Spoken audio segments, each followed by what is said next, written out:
Brought to you by Grow Generation. Today's episode of the Cantina is, whether on Dagobah or Tatooine you are, everything you need to grow right where you are, they have. Later in the episode, more on them you will hear. Welcome to a galaxy far, far away. Here at the Cantina Podcast, we provide top-shelf service, including rumors, leaks, news, and reviews. Come in, order a Loman-ale, and remember, no droids allowed. Okay, thank you very much to the little green guy for that lovely sponsorship message there from our sponsors, Grow Generation. Welcome to the Cantina again this week, and I'm one of your hosts, Cam Clark. The other one is right there. It's Kyle Malone. Hi, Kyle. Hi, what's up? We do not have a tactical navigation advisor.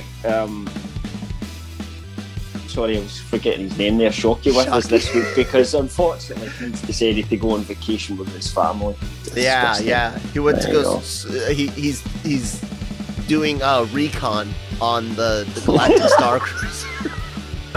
Yeah. Reports say he could be in a Disney area of some kind. Disney World. Doing whatever he does in Disney World. Into the summer trip. In terms of sort of Star Wars news this week, there's a couple of things that have really just come up that we've covered on the site today, yesterday, Kyle, which definitely are worth talking about. Let's start off with the live-action casting of Sabine Wren. Now, it probably comes as no surprise to anyone that Sabine Wren would show up in Ahsoka. I mean, did you ever have any? I mean, you don't even really watch Rebels. Did you ever have any doubt that Sabine would show up in Ahsoka? No, neither did I. I'll say this. So when all of the Rebels and Clone Wars characters, some of which we broke, some of which we helped confirm, some of which we backed up, yada yada, that were being revealed last year. One of the ones that was questionable, that we were like, maybe not 100, was Sabine Wren. And I mean, we even right into Mando season 2. I mean, I actually talked about this in the article. There was still that people thought that Sasha Banks might have been playing Sabine Wren. Yeah. We knew Sasha Banks was in it. People put two and two together. There was no actual rumour of anyone saying that's who it was. It was just fans speculating and putting it together. Exactly. And it was wrong. And a lot of the fans at the time did say, no, it can't be, because Sasha Banks is wrong because it should be an Asian actress that plays Sabine Wren. And we were like, well, okay, it's animation, jumping to live action. You can play with that a little bit, but okay, I can see the point. And then we got a story, and this initially began from THR this week. So they were running a story about what if. I was going to say, to follow up on the actual question of where else I thought she could have potentially shown up, would have been that Rangers project as a potential, because you and I did theorize. We were like, okay, we could see Bill Burr's character and Gina Carano's characters being the core of it, but could those other Mando characters show up? That would have been still a possibility. Yeah, that would have been a potential, but now we actually have some more words. So go ahead and continue on that. Yeah. So, I mean, in terms of where the character was last seen, the last time we see Sabine is post Return of the Jedi. It's in the epilogue for Rebels. Ahsoka turns up, gets a hold of Sabine and says, basically, let's go find Ezra. When we next see Ahsoka, obviously Sabine is not with her. We see her in Mandalorian season 2, and she's still looking for Thrawn, aka Ezra. Same quest, if you like. So if we're then going to get shown, we don't know exactly when Ahsoka's set. Like, is it set after we've met her in Mando season 2, or does it lead up to when we see her in Mando? I mean, genuinely, we really don't know about that. Does it cover multiple periods of time? It could do that. But to me, that's always seemed in the natural place where it would have kind of almost been weird if Sabine hadn't shown up in Ahsoka to me, you know, because that's the next step of the story.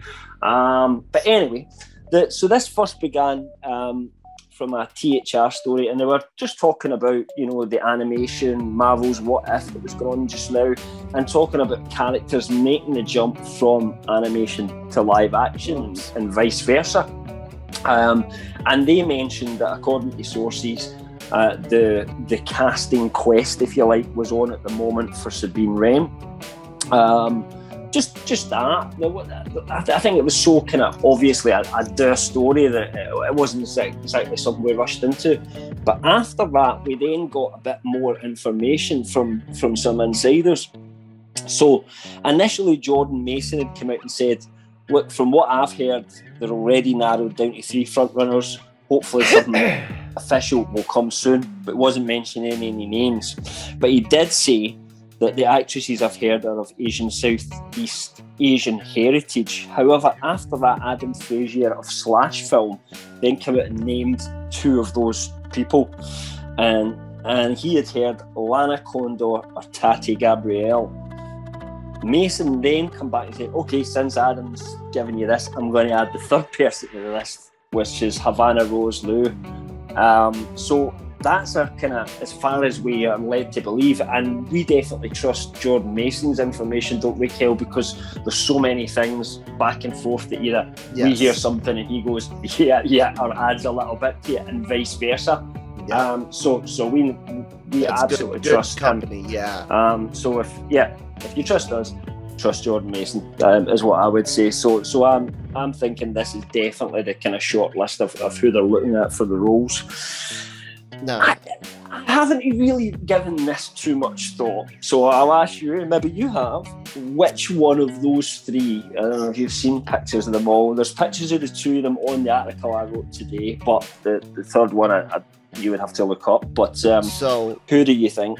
I brought up Tatiana Gabrielle, or Tati Gabrielle. I'm not sure which, you know, freaking where accents are supposed to be on words. People, I suck at it. Anyways, I know her from Chilling Adventures of Sabrina. She's great in that show. She's twisted in that show. She's evil as can all be when necessary in that show, but she's also very, very, very passionate. She's very, very dedicated to the things that she does care about. She's able to grieve, and she's got range. So I'll actually say this. I don't know any of them other than her, and just on what I've seen, I don't care to see anyone else, because she can do it. She can do it as good as anyone else out there in my mind, from what I know of Sabine, which isn't a lot, but I know that she's got a lot of ties going on with Ahsoka and Bo and Maul, that whole Mandalore thing. I mean, that's the thing. This could be a bigger role that carries forward into sort of Mandalorian season 3 and onwards, because that whole, I mean, at one point Sabine had the Darksaber. Exactly. You know what I mean? So she's really connected to that whole thing that they're building up at the moment. And I know that there's been a nuclear launch has been detected by the Protoss in orbit. I'm going to shut them up because I really don't care. The Zerg will do whatever the fuck they want anyway. StarCraft is a fun game, man. All right, StarCraft, you're playing them, and it's not like somebody's you've been monitoring the hotline, and somebody's just launched an attack against America or something. Yeah, it's my text notification is the Protoss voice saying nuclear launch detected from StarCraft. So, gotcha. But so I also know Sabine had some arcs. I don't want to call it like coming of age or like necessarily like a confidence thing, but she's got an emotional arc, not just a like I mean not just like a mission arc, right? She's got like an emotional character growth. So all of that, dude, from what I've seen in Chilling Adventures of Sabrina, Yeah, give it to Gabrielle or Gabriel. Yeah, give it to her, 100%. I would assume Gabrielle is how you pronounce it. I mean, not really. I mean, I haven't seen, Sabrina, so I haven't really seen any of the three of these actresses. So I'm just going by looks, and on that, I don't really have an opinion because again, it's come from an animated character. It's not like we're saying, who would look the best into a role. Like somebody was taking over for Indiana Jones and pretending to be the Harrison Ford version or something like that, I'd be picky as hell on that, but I don't think you need to be with this. So I think the looks just a very small part of it. It's who goes there and just lives and embodies that role when they test them or when they speak to them and they get the passion from them. So there's so many factors to it that I just hope and I'm sure that their casting people will make the best choice they can. One thing that Mason did say though is he wasn't sure if Lana would make it because she had just signed on to star/produce a comedy show for Hulu, but that was his pick in terms of who he would want, not who he was saying they were going for. Obviously, in fact, quite the opposite. So, that maybe that's something that could rule her out. I know a lot of fans when we've run the story. And elsewhere I've seen it as well, are saying it should be Jessica Henwick. Do you know who I'm talking about? Yes, she was in Iron Fist. Iron Fist, yep. Gotcha. And obviously she's played across Rosario Dawson before in Iron Fist. However, when you look at everything she's doing at the moment, it just looks as if whether she might be a fan favourite or not, it just doesn't look like the right project for her. Rumour is she is the lead character in the new Matrix film, not just a side character, but she's going to be, I don't know how substantiated those rumours are, but she would be the Neo, the one character, do you know what I mean, this time around. Plus she's quite a few other bits and bobs going on as well, so my thoughts are that she would just be a little bit too much out the range for a character that's not sort of leading her own show at the moment. If it was called the Sabine Show, maybe you would look at that, but so unfortunately, fan casting might be great, but sometimes these people aren't available or they're not interested, and you've got all that to factor in it as well. It's not just who would be the best. Let's pick them from a list and say, hey, Disney's phoning you, you're now this character. It doesn't work like that. The other people have an opinion as well, and sometimes you have people that don't want to do it. Yeah, but it's interesting. I know Havana Rose Liu is a brand new actress with only 3 credits to her name. Girls Will Be, which is a short from 2018. She played B in Mayday, and No Exit is in post-production, so slated for 2022. That's what you think. When you look at the 3 of these people, they're all newcomers, experienced, but kind of newcomers, which seems to be what they're going for. And I don't think you could say that at all when it comes to Jessica Henwick. And that kind of thing, I might shows you that it's a side character. Ahsoka will be the main character. Sabine would be a second character. At least at this point, who knows where that role could grow into going forward, though. Lana Condor has quite a few credits since 2016. A lot of TV series. Looks like there is some anime voice work. X-Men Apocalypse, she was Jubilee. And then some roles in some films. I don't recognize any of the titles. So yeah, and then like I said Taika Gabrielle, she's got the Chilling Adventures of Sabrina, and I'm trying to bring up. She's got the 100 Emoji Movie, a lot of TV shows, and a few movies. Yeah. So they're all about the same for these three names. Yep. And like I said, the only one that I know is the one that I pick, just because I know it would work. The others could work too. No, that's fair enough. But I know that one will. One of the things that I've seen fans discussing online since this kind of news broached in the last couple of days is, how Sabine should be more important to cast for this show than Ezra or Thrawn were. So why have we got those two confirmed, which we obviously, confirmed according to us, I should say, that both Mina Massoud and Lars Mikkelsen will be playing Ezra and Thrawn respectively, and this one isn't. But I think you just have to look at where is Mina Massoud as a star right now.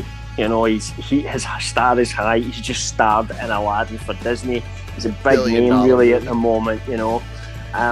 So that kind of contract negotiation, that takes time. That's why they've been looking at the Ezra character for so long, because they had their eye obviously on Mina Massoud. We had first heard, when did we hear that he was first in talks? It was a couple of months ago, 2 or 3 months ago, wasn't it? It's been quite while. Some time. Our buddies over at PRT, they gave us a word about, hey, some rumblings going on, and it's been it's been a while between that and then us hearing that he had signed on. So that's a lengthy contract negotiation, and if Ezra's going to have such a big role going forward as you imagine, considering he was the main character in Rebels, we don't quite know where the story is going, but that's the exciting part about it. We don't know where it's going, but I'm imagining Mina Massoud's going to be around for a while. I believe so. Mikkelsen, it just made sense, to get him in and get that deal done. But as we can see, they're looking at younger, kind of less well-known actors to come in and play Sabine. That's something you can then leave a little bit later in the process, because you're going through that more traditional casting process. Mm-hmm. It's not like, right, we want you, Mina Massoud, and let's our people talk to your people and start hashing out a deal. Do you know what I mean? Which is probably what it was. I'm guessing they didn't have various people going for screen tests and picked Mina Massoud. They probably had him in mind and went got him. That's my guess. It's just a guess. So it is a little bit of a different process. So all this tells us is, look, as we've been saying for about a year or more than a year now, the sequel to Rebels is what's happening in the Mandoverse right now, and the next big component of that will be, in my mind, the Ahsoka show, considering if that's Sabine, Ahsoka, and we think obviously Ezra and Thrawn will first show up there, and Ahsoka as well.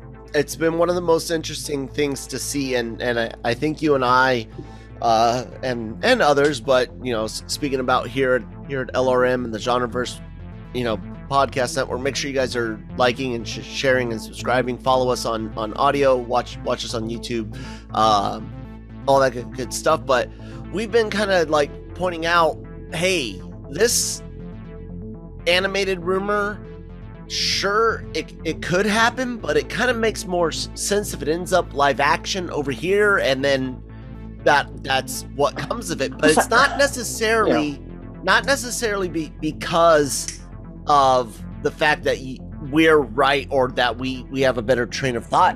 I have no doubt that a lot of these ideas have been floated as potential both. Hey, we've got this big Mandalorian story and this big thing that we're going to use to, lead towards the First Order. I'm not going to say directly connect to the sequels, but leading towards that. And these are all the ideas. We're going to throw in some animated stuff, and then we're going to throw in some live action stuff. So as these projects start sifting down and through good idea, bad idea, and then what works where and for what era and all of that, I wouldn't be surprised to see ideas that were at one time an animated idea become live action, and vice versa. I agree with you. I think, and this is purely speculation on my part, nothing we've heard, but where this all came from was obviously, again, our friends at formerly of KRT had found out that there was an animated Rebel sequel, and everybody was really excited for it. And then we'd heard, well, that doesn't really match up with the current things that we're hearing as well. My opinion is that there was one, and the success of The Mandalorian is what changed Disney's mind. You know, Disney took we all know that after The Rise of Skywalker, Disney sat back and said, right, let's look at all this again. Obi-Wan, instead of becoming a show, ended up becoming a Disney Plus series, which is filming now, as far as we know, and will be probably on our screen sometime next year. And it's a completely different thing from what it started out as. The Boba Fett film was cancelled, and really where that went was it became, in some ways, The Mandalorian. I think The Mandalorian was Jon Favreau's own idea right from the start, but the way they've connected that in now to Boba Fett and everything like that, it's much better than I think that film would have been. And to me, that's what happened. There was going to be an animated show that would follow on, and they decided, you know, let's just push the boat out here and do this live action, build all this together.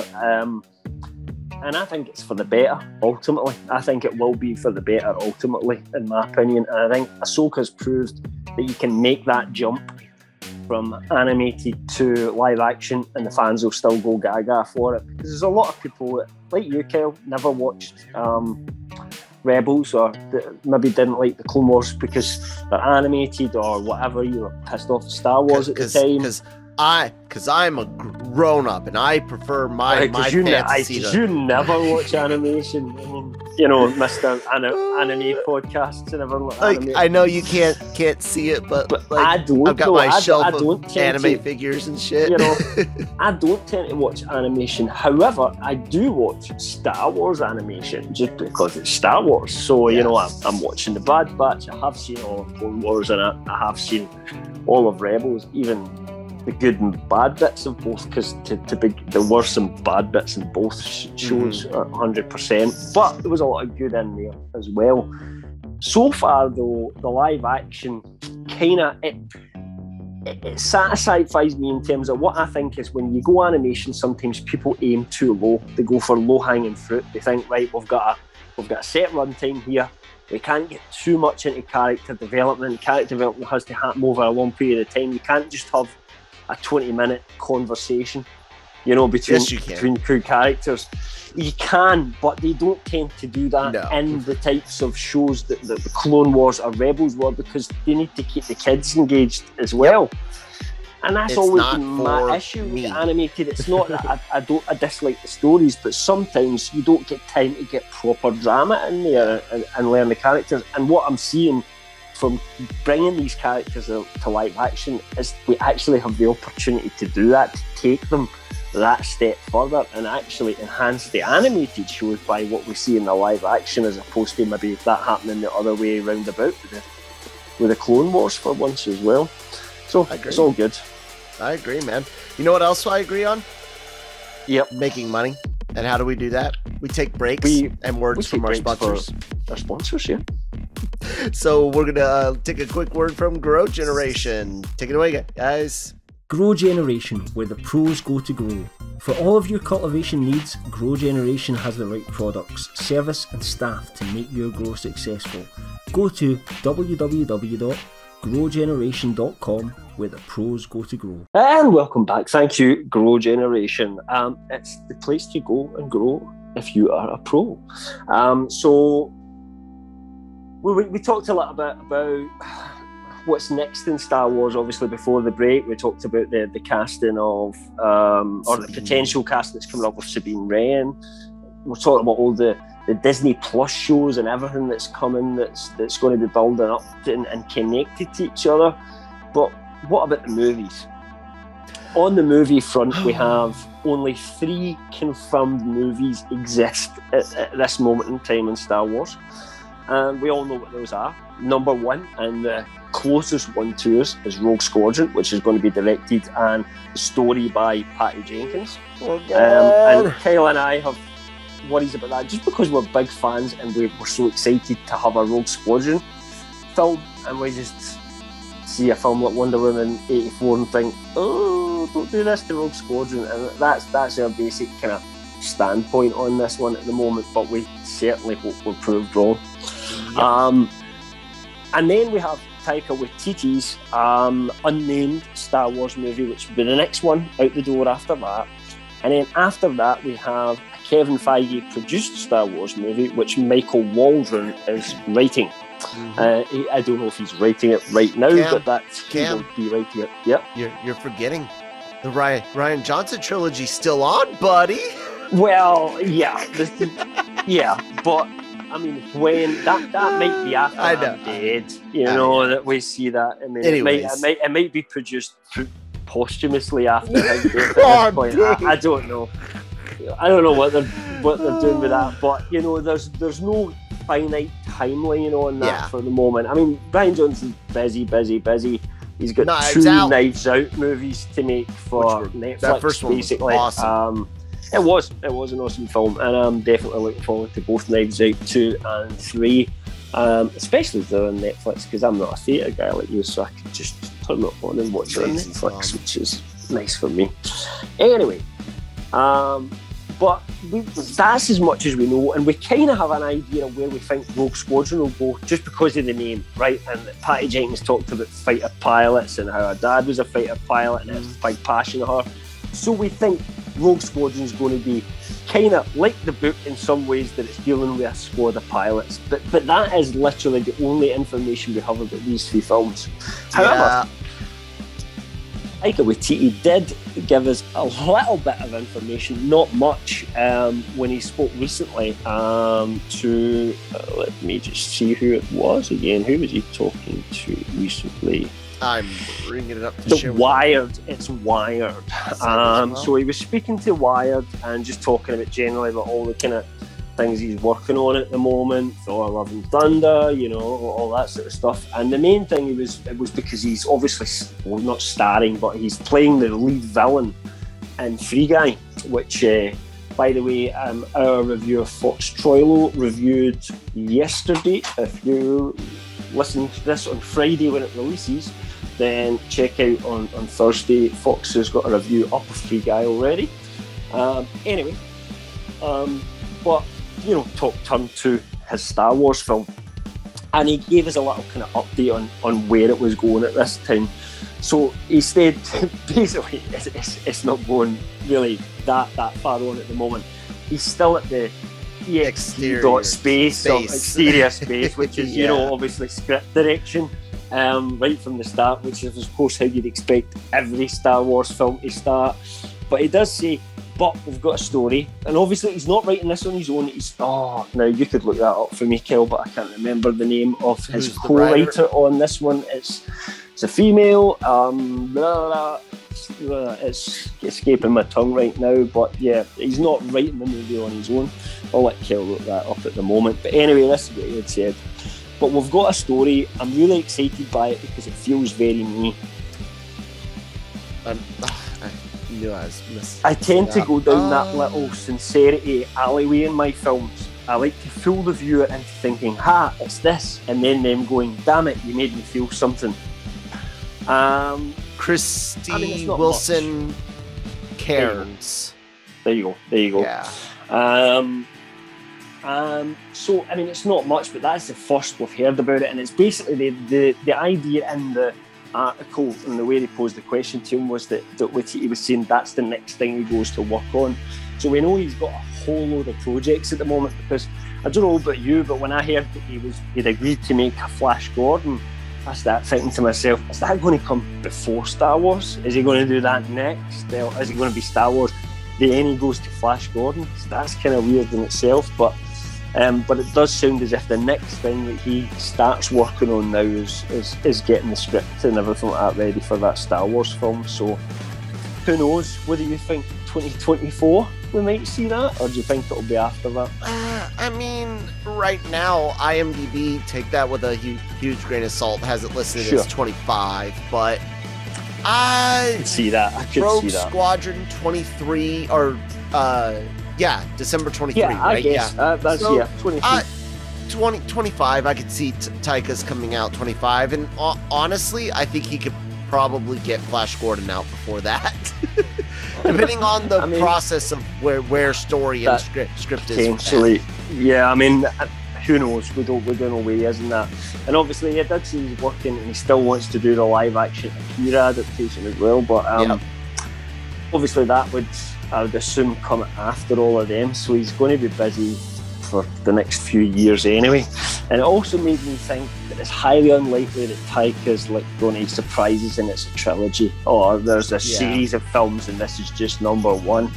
It kind of doesn't feel like that, because he has got so much on his plate that, you know, you kind of feel he would have had to knock a lot of them back for the Star Wars gig, if you like, you know, because he would know he wasn't going to be able to kind of commit to all of that. But you never know, I suppose. I do wonder, are we going to get a new saga?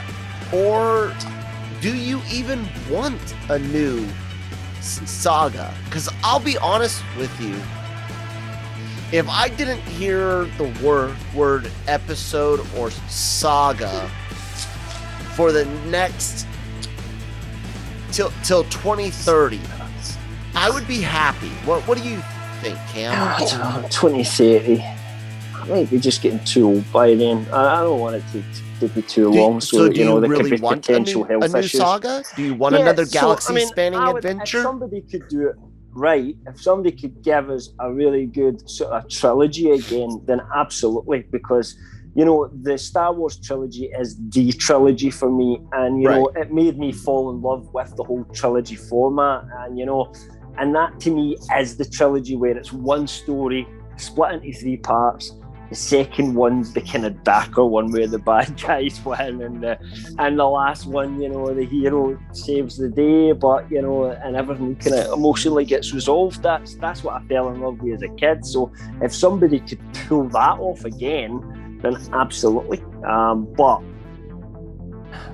you know, my worry is, obviously, when you look at the sequel trilogy, they just, that's what they tried to do, kind of, but we know they just didn't pull it off. They rushed into it. They didn't really have a proper story. They didn't connect up with each other. They all did their own thing. It just really didn't feel like a trilogy. And most importantly, it didn't feel like the end of a saga. And both of you and I have said before, if they had just called it Star Wars,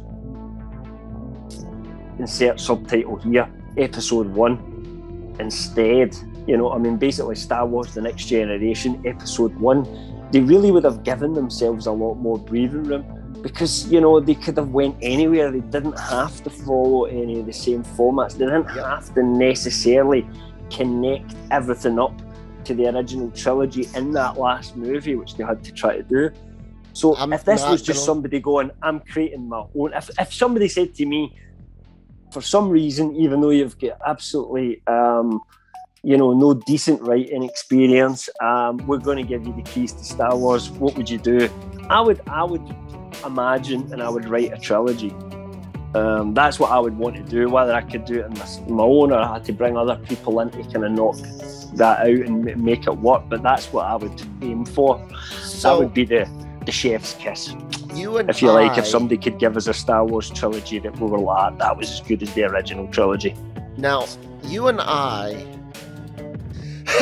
we are able to point to many stories throughout various mediums where the Force has nothing to do with the Skywalker line.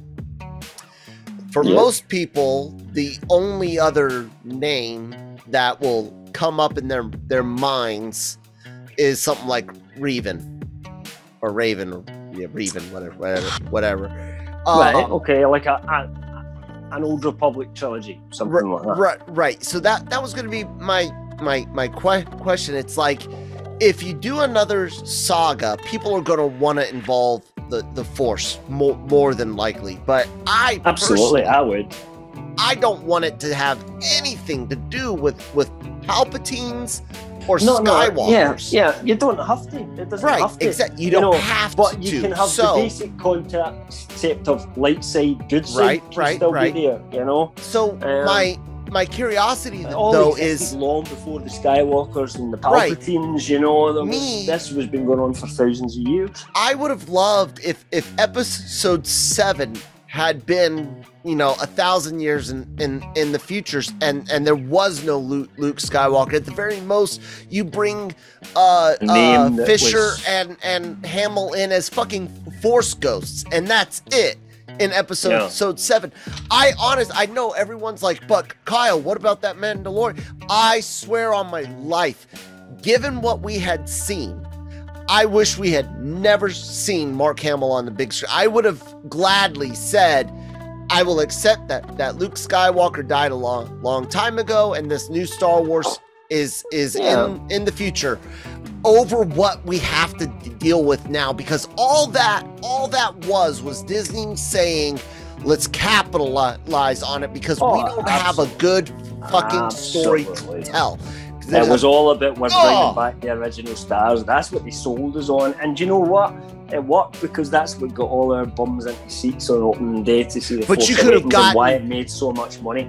Could you have not to see Han Solo, Princess Leia, and Luke Skywalker? Yeah, but could you have not gotten everyone in the seats with almost that exact same movie, those characters, but no Skywalker, and it's set, 500 years later? Kira or Rey, whatever name, a Kylo fucking Rey.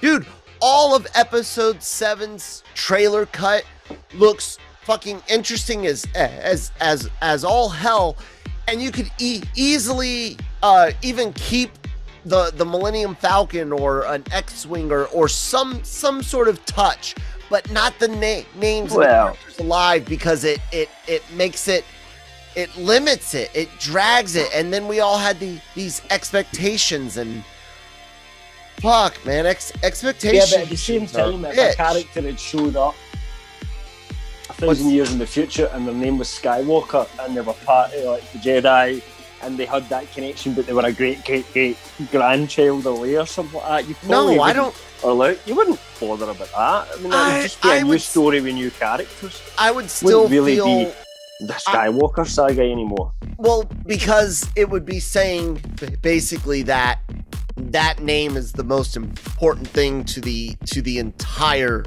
galaxy. And when you look at the history, even the history of the galaxy that is canon right now, that's not really the case. There's been other great catastrophes and other great heroes, and that was important for that 100 some odd years. Sure. Okay.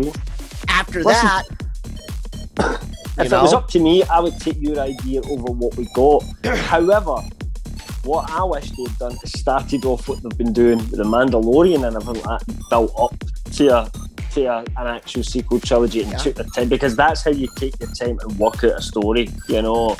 It gives people content, they love it, and people are excited to find out what happens next, and then you plan out, where is this going, what's the next story. Then I would have been even more for that. But your idea would also work in the kind of shorter term effect of them just getting a new saga out there, and that's what it should have been, just a new saga.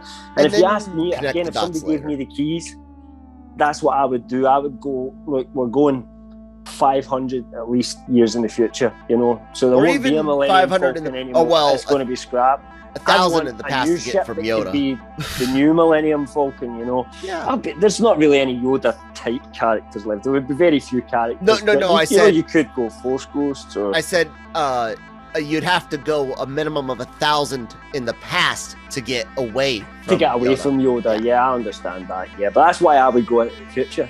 Because in the past, I know where it's leading still, even though I don't know that. Even if it's 1,000 years in the past, I don't know where that specific story is going. So I'm still interested, but I know where the universe is going. I know where the galaxy is going. I know, for example, the Sith can't win because the Republic lasted 1,000 years until Palpatine came along, and the Sith had to go into hiding. So there's these things that we instinctively know. And if we go into the future, we don't know anything. It's crafting a brand new story and just using the toolbox. Are you saying you don't want a old Republic trilogy? No, you want a future trilogy over that? I'm saying I would rather have the other one first and then go back and have an old Republic trilogy at some point. I don't think that should be the next thing to do. It's going to be the next thing, though, but I agree with you. I think you could be right. I don't know. I'm not sure where, Waititi goes. I'm not sure where Feige goes. It's just... There's no way Old Republic's a solo film. No way. No, I don't think you could do it in a solo film. I think you would need to do that. It wouldn't necessarily need to be a trilogy either. I mean, you could say, let's actually change the story structure and do it over 2 or do it over 4, or 5. You can play with that now. You don't have to, the idea of a 4-part could still work in terms of that like 3-act structure almost. What if it was like a Star Wars, the Old Republic saga, episodes 1, 2, and 3, and then like Star Wars, the X-Wing saga or whatever, the Rogue Squadron saga, episodes 1, 2, and 3, like something like that. I could definitely get into. I mean, again, with Rogue Squadron, I think it'd be better with Rogue Squadron just sequels, straight sequels. So it was just a do we have an idea for a new story with the same characters? Let's it was just rather than. It was just a title that popped into my mind at the time. But if we were going to go back and do, Revan, Darth Bane, any of those guys, Plagueis, I think that could definitely, Plagueis could potentially work as just a solo film, right? If they ever wanted to do that. Star Wars, the Sith anthology. I mean, that's a cool idea, right? What about, you say that, but that's a fucking cool idea, man. Yeah. Just different Sith from different generations. And they'll just you turn could even have a Disney Plus thing. You could even have a situation where they're tragic, for them. You know what I mean, in terms of they lose all the time. You know what I mean, or they never get what they're after, or there's so much that you could do with that. Absolutely, I'm just saying, from my point of view. If it was up to me and I had the keys to the universe, that's where I would go. I would craft my own story in the future, and I'd say, right, what's the galaxy going to be like 500 years later? Where did things go and how's it developed? How have people changed? You know what I mean? And try and think of all of that and put that in there before I even start constructing, what's the story I'm actually going to tell in this universe? So you need to have a situation in order to resolve a situation or to develop a story. You need to create a situation that's going to work for you. That's drama, I think that's my biggest fear of doing another bigger story with Star Wars outside of the Mandalorian right now is that whole I don't want to see another Emperor. I don't want to see another Sith Lord. I'm kind of ready for I would do? I'd like to follow the fall again. I'd like to do the fall of the good guy. That's what I would do, and I'd do something because it was never done well. It wasn't done well. The prequels didn't do it, and I'm not talking about a master who sucks somebody in. I'm talking about someone who. The dark side's not there anymore, and someone surely that starts to fall, or you see two characters that just start moving in a different direction. You know what I mean? And what I always think is saying the Old Republic story. But that was back then when it originally started. Do you know what I mean? That was the start of it all. I know, but I'm saying that's why move in cycles. So that's why it's going to happen. That's why they're going to do that. As a movie, you need a story. If you have had 500 years of relative peace, you need to throw a spanner in the works. That and at any point, no matter whether the Sith have been really extinct for 500 years, someone at some point will make bad choices. Yeah. Someone at some point will be selfish. Someone will discover the dark side, and someone might be smart enough to hide themselves long enough in order to really master it. And there you've got a story, and I would follow that part of the story. You see that process, because we've never really seen that happen before. Does that make sense? Yeah, and it's kind of interesting on and this is why I love doing this show. And I'm sorry I keep for those that are watching the video on YouTube. I've never had this is my first full year of a beard, so it's like crazy, and I fidget, and it happens to be on my face and easy to fidget with. The cool thing about us, and I'll kind of give people a behind the scenes here, talking on Twitter and Slack. We often talk smack about Star Wars and what's a good story, what makes for a good story, and some of us like world building and mythology. Some of us prefer just the current story, raw, surface level, like no depth at all, and it varies. And here you and I are, talking this topic where your love of mythology and stuff and that cyclic thing going on is so evident. And while I love that stuff being in a franchise because it's already been done, I'm like, okay, it exists. Sure, it wasn't great. I want to go over and see more EU type stuff, which is a bunch of different stories set all over the place. MCU. I think you can do style. That too. You can do both. Too. Exactly. You can and especially do both. if you've created an environment. Let's say you do an actual trilogy, so you create this situation, and then you get people out it. You've basically created the old trilogy again, and now you have a new era to do all that. Exactly. Other stories and think and about. You don't have any. You can create characters. You can do animated shows. You can have side characters. You can have wars Disney, in it. You know what I mean? Disney Plus shows and Disney Plus movies. See, like if it was me, I'd make 4 movies. I would do it differently. It would be 4 movies instead of 3 movies, but I'd tell everybody it was 3. Right, I would hide the fuck at that. Right, it would be 3 movies and then an unnamed Star Wars movie that nobody knows about that's coming a few years later. 3 and then part at 2.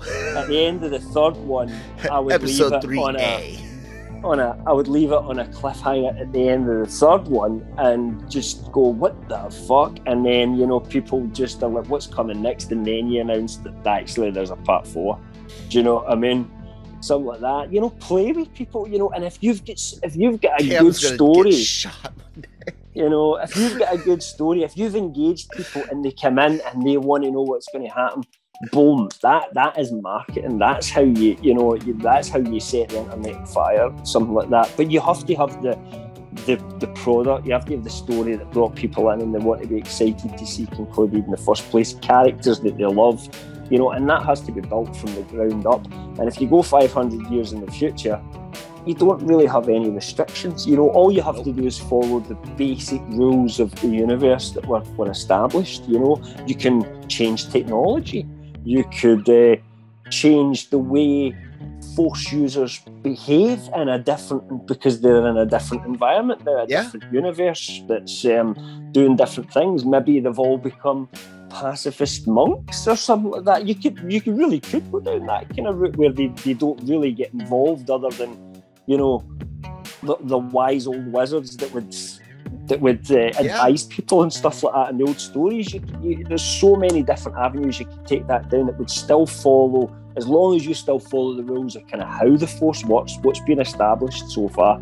And you can even make little changes as long as you're careful about it and you explain that this is, something that's been developed as people, with the freedom to just explore and meditate in the Force, have discovered some new skills and things like that, As long as you don't creep the power up too much. I hate that. That's what I didn't like about the healing and the Rise of Skywalker, because you just think of all those times that we've seen in the saga where any of those Jedis, if they had that ability, could have healed people, and it's just none of them had it until Rey, or then they build in a canon reason that actually there was some people in the Legendarium that had it, but very few, so it is a kind of peculiar skill.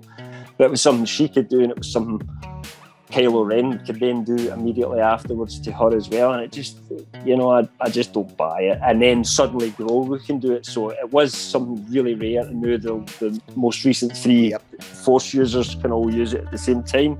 That's power creep to me. I just don't like it. It was an excuse for J. Jameson to go, let's bring in a new cool fancy power healing, you know. Yeah. And that's what I would never do. If I was going to bring in some, I would respect the hell out of it, and you would have to set it further away. You'd have to work out what's the rules of this, you know, how many an average people can do it, and you have to give those people that ability, and you have to point out which ones have it and which ones don't, and establish your rules before you start playing with that. And that's what he didn't do. Wasn't careful enough for me. Anyway, that was a bit of a rant. Hey, look, man, we're passionate about this stuff. You know, I've said it before, and I'll say it again. I hate how a lot of modern newer fans have become these neo gatekeepers. Like, it's one thing when we argue about the story versus the mythology, like you and Jammer. Yeah. At the end of the day, no one is saying something shouldn't be made, or that one fan isn't a real fan, or whatnot. Yeah, we're all there because we're fans. Yeah, it's just passion. how we do our fandom changes because we're all individuals. I actually have a story about that. Go ahead. The whole gatekeeping thing. So I wasn't involved in this conversation at all. I just read it and get really surprised. And someone on a Reddit forum, I'm not going to mention which one, in case anybody knows where I'm browsing, but someone just started a discussion, right? And it was like, if there's so many people like that are your and I's age, right, that love those original trilogy movies but don't really like any of the other stuff that's come afterwards, and the question was, why do you still hang about the Star Wars community? That was the question.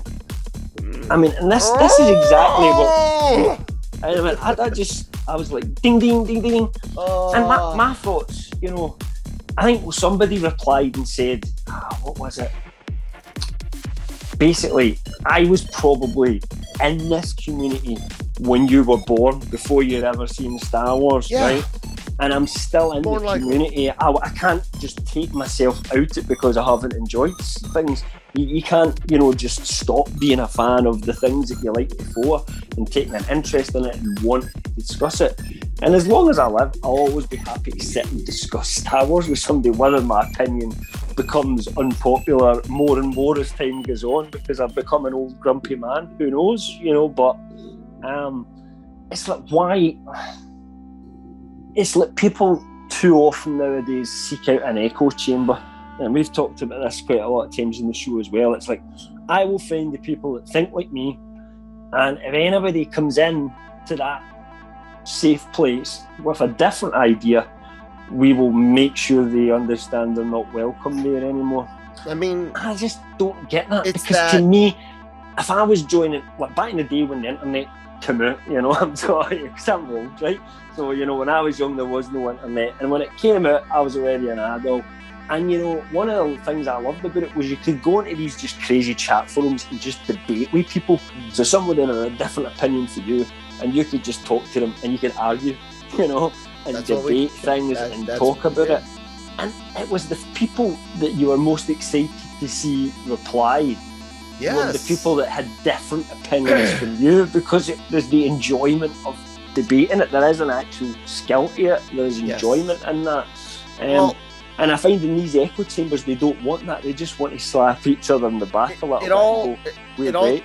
It all comes down to this, okay? You and I, as long-time sci-fi, fantasy, comic book, let's call them the, you know, past subculture but modern pop culture type things, we didn't have a wide variety always. So that meant you consumed what came. If it was good, great. If it was trash, you tossed it, you waited on the next thing, because there was going to be something else, especially in things like comic books, right? Yeah. Today, cartoon shows.